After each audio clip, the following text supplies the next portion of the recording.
You may be wondering, how exactly does cryptocurrency work? Well, it's just like your bank. Your bank actually probably doesn't have a vault with every dollar you have in it. Instead, they're keeping track of those transactions and they keep them in a ledger. When it comes to Bitcoin and other cryptocurrencies, we call this the blockchain. And it's just a ledger that anybody can have a copy of. That ledger is distributed down around the world. A Bitcoin is not a coin. A Bitcoin is actually a chain of digital signatures. That is verbatim from the initial Bitcoin paper. Now, if you want to send someone a Bitcoin, how do we do that? Well, turns out that we need to use our private key to send coins. So when you have Bitcoin, you control it using your private key. Wallets, when it comes to cryptocurrency, do not store coins. Wallets store your keys, your public-private key pair.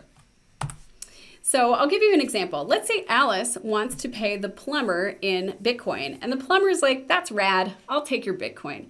So Alice actually writes a message that says, I want to pay $500 to the plumber, and she's going to use the plumber's public key to identify him. So she'll need to say, hey, tell me your public key.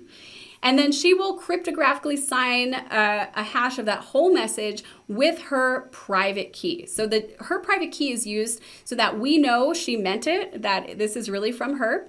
The plumber's public key is used to identify him. And then the message that she writes tells us how much she is actually transferring to him.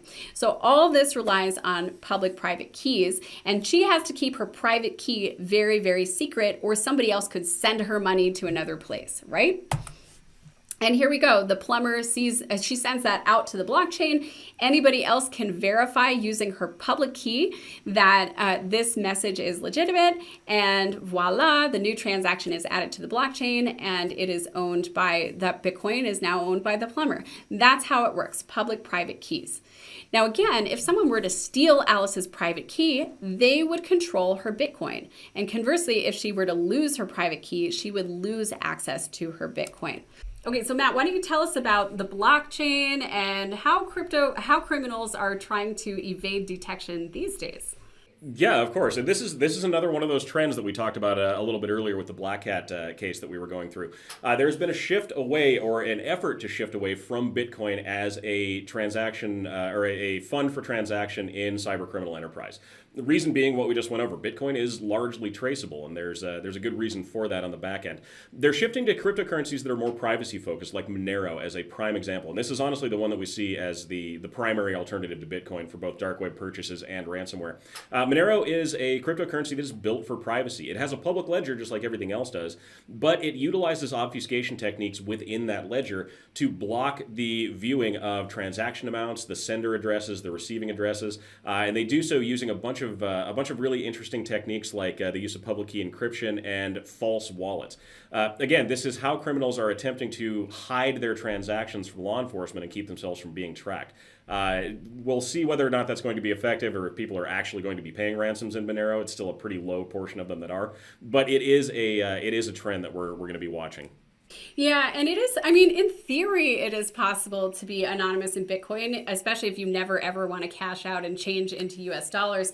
One other thing we're seeing is that criminals are often creating a fresh new wallet for every transaction. And what that means is if you go to look up that wallet in the OFAC list to see if it's associated with a sanctioned entity, it's almost certainly not going to come up with any results. But after the fact, if that is added, you may then have to report later. So just keep that in mind. All right, how traceable is Bitcoin?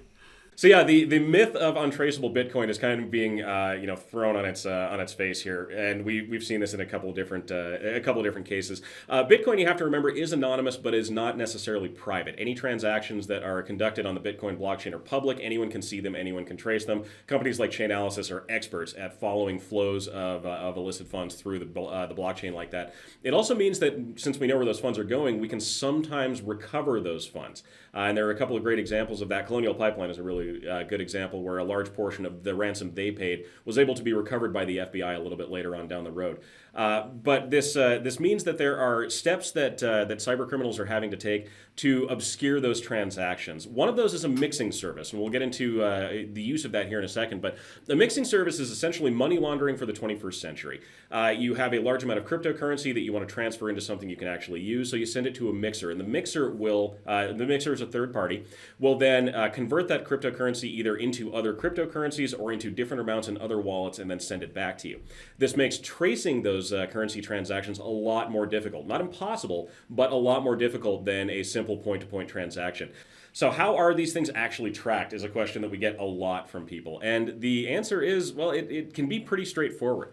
The encryption used on the blockchain is solid. You're probably not going to break that. But there are other things that can play into that, which will allow law enforcement to track where these funds are going and where they're actually residing. One of those is criminal seizures. So if a large-scale group is taken down by law enforcement, the computers that are then confiscated can be used to access that cryptocurrency. There could be wallet keys or identifying information.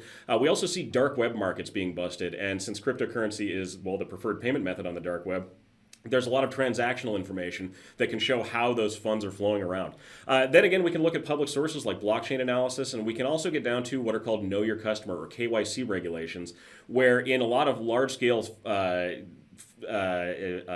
what is the word I'm looking for here? Centralized cryptocurrency exchanges like Coinbase or something like that, or Binance, you actually do have to prove your own identity to have a wallet. So if that cryptocurrency ends up in one of those wallets and it is one of those large-scale exchanges, there's a chance they can get an actual person on the other end of that instead of just a random string of letters and numbers. Well, and it seems like what's happening is they're really getting them at the point where they're changing cryptocurrency into actual like US dollars or some other kind of legitimate currency. They get that identity, and then because the Bitcoin ledger is public, they can then trace all of the other transactions associated with it as well.